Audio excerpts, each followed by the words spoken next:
হরে কৃষ্ণ।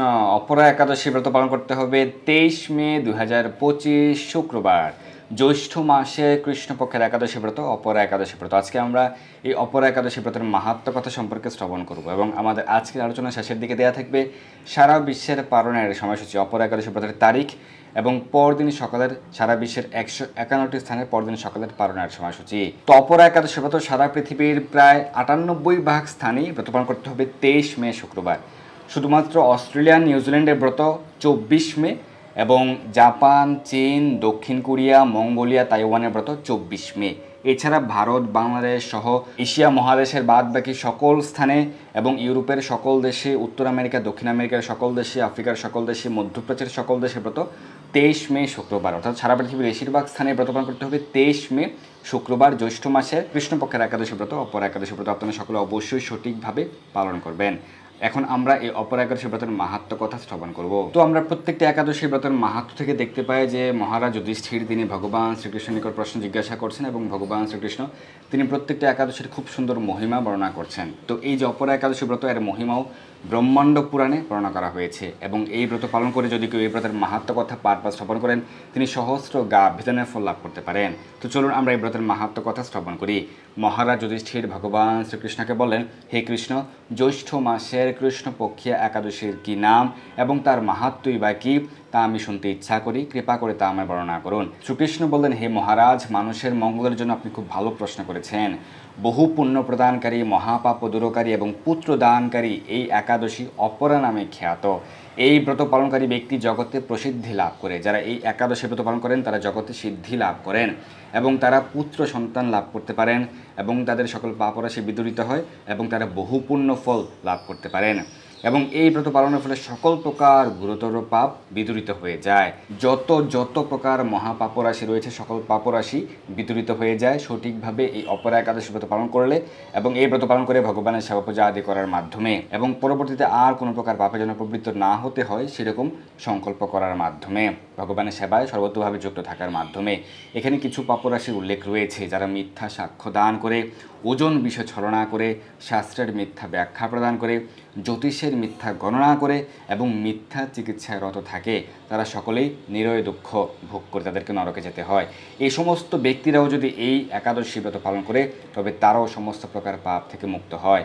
ক্ষত্রিয় যদি স্বধর্ম ত্যাগ করে পলায়ন করে তবে সে কিন্তু ঘোরতর নরকে তাকে গমন করতে হয়, কিন্তু সেও যদি এই ব্রত পালন করে তবে সে মুক্ত হয়ে স্বর্গগতি লাভ করে। মকর রাশিতে সূর্য অবস্থানকালে মাঘ মাসে যদি কেউ প্রয়াগে স্নান করেন, বেশ কিছুদিন পূর্বে, কয়েক মাস পূর্বে কিন্তু বহু লোক, কোটি কোটি ভক্ত এই সুযোগটি গ্রহণ করেছিলেন। তারা মহাপ্রয়াগে তারা অবগাহন করেছিলেন, মহাকুম্ভ মেলায়, এবং সেই মাসটা ছিল কিন্তু পবিত্র, মহাপবিত্র মাঘ মাস। বলা হয়েছে মকর রাশিতে যদি সূর্য অবস্থান করে মাঘ মাসে, সেই সময় যদি কেউ প্রয়াগে স্নান করে তাহলে যে ফল লাভ হয় এই অপরা একাদশী ব্রত পালন করলে সেই ফল লাভ হয়। শুধুমাত্র সেটিই নয় যে শুধুমাত্র মাঘ মাসে প্রয়াগে স্নান করলে যে ফল লাভ হয় ততটুকু ফলেই অপরা একাদশী ব্রত পালনে লাভ হবে, শুধুমাত্র সেটিই নয়, আরও উল্লেখ রয়েছে যে শিবরাত্রিতে কাশীধামে অবস্থান করে উপবাস ব্রত পালন করলে যে পুণ্য হয়, অর্থাৎ মহাশিবরাত্রিতে, ফাল্গুন মাসের এই মহাশিবরাত্রিতে যদি কেউ কাশীধামে অবস্থান করে উপবাস ব্রত পালন করেন এবং শিব ঠাকুরের পূজা আদি করেন তাহলে যে ফল লাভ হয়।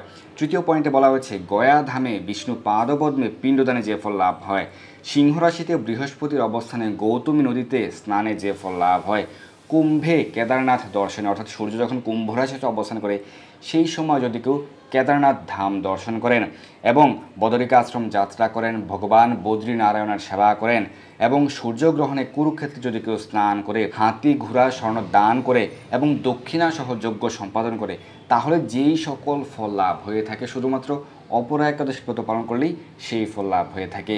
অনেকগুলি পয়েন্ট কিন্তু এখানে উল্লেখ রয়েছে, প্রায় 9টি পয়েন্ট উল্লেখ রয়েছে যে বিশেষ মাহাত্ম্য, অপরা একাদশীর বিশেষ মাহাত্ম্য যা ব্রহ্মাণ্ড পুরাণে বর্ণিত হয়েছে সেই বিশেষ মাহাত্ম্য আপনারা কিন্তু শ্রবণ করলেন। আরও উল্লেখ রয়েছে যে এই অপরা একাদশী ব্রত পাপরূপ বৃক্ষের কুঠার স্বরূপ, অর্থাৎ আমাদের পূর্বজন্মার্জিত সকল প্রকার পাপরাশিকে যদি একটা বৃক্ষের সঙ্গে তুলনা করা হয়েছে, পাপরূপ বৃক্ষ, তাহলে সেই পাপরূপ বৃক্ষের কুঠার স্বরূপ, কারণ কুঠার দিয়ে একটি বৃক্ষ কিন্তু দলিত করা যায় বা একটি বৃক্ষ ছেদন করা যায়। তো সেরকমভাবে এই যে কুঠার স্বরূপ হচ্ছে এই একাদশী ব্রত, যার মাধ্যমে সকল প্রকার পাপরাশি বিদূরিত করা সম্ভব। এবং এই ব্রত হচ্ছে পাপরূপ কাষ্ঠের দাবাগ্নির মতো এবং পাপরূপ অন্ধকারের সূর্য সদৃশ এবং পাপ হস্তির সিংহস্বরূপ।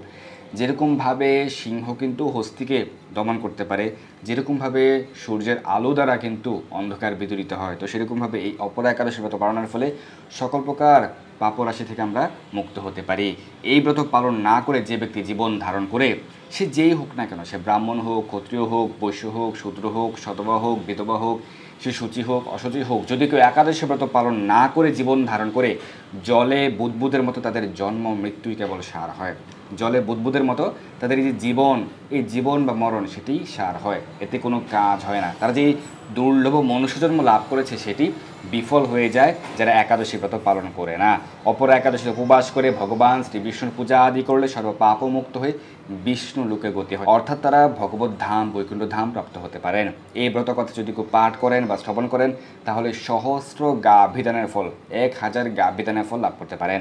ব্রহ্মাণ্ড পুরাণে এই ব্রতের মাহাত্ম্য কথা বর্ণনা করা হয়েছে। তো এই হচ্ছে এই অপরা একাদশী ব্রতের মাহাত্ম্য কথা। আপনারা মনোযোগ সহকারে শ্রবণ করেন, সে কারণে আপনাদের সকলকে অসংখ্য ধন্যবাদ। অবশ্যই আপনারা সঠিকভাবে সঠিক দিনে এই অপরা একাদশী ব্রত পালন করবেন।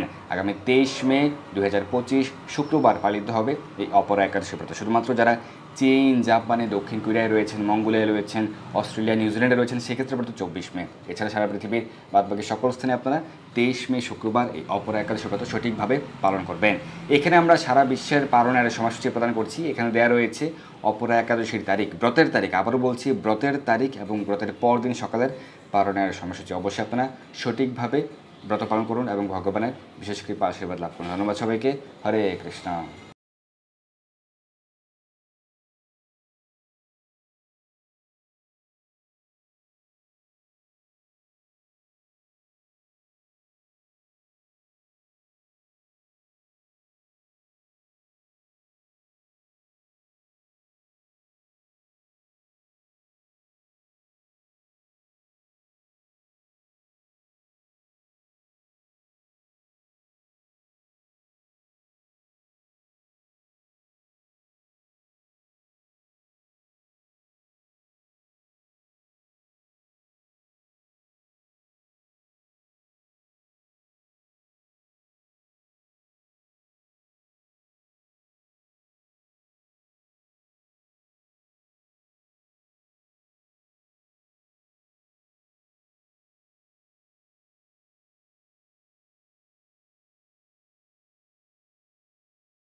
এই দুর্লভ মনুষ্যজন্মকে সার্থক করতে যুক্ত হন কৃষ্ণ ভাবনায়। আপনার সকল ধর্মীয় বা পারমার্থিক প্রশ্ন জানাতে যুক্ত হন আমাদের টেলিগ্রাম গ্রুপে, আর এই ভিডিওটি শেয়ার করে আপনার সকল বন্ধুদের কাছে পৌঁছে দিন। ধন্যবাদ সবাইকে।